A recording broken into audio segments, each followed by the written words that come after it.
অমলেটটা তো বানালে, এবার সেই ছড়ির মতন ভেজিটেবলসটা বানাবে তো। ছড়ির মতন ভেজিটেবলস মানে? আরে সে ছড়ির মতন হয় না, সজনে ডাঁটা তো।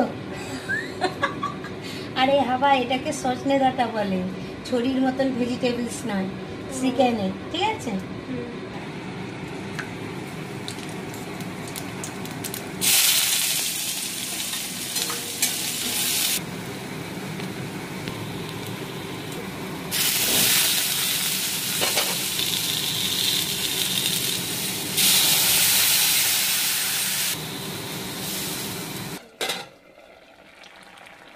দেখুন, সজনে ডাঁটা আলু টমেটো দিয়ে পোস্ত।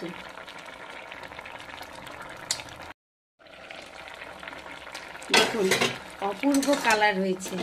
এটা হলো টমেটো, সজনে ডাঁটা, আলু দিয়ে পোস্ত, পশ্চিমবঙ্গের ফেভারিট খাবার। পশ্চিমবঙ্গ কেন, বাঙালিদের ফেভারিট খাবার।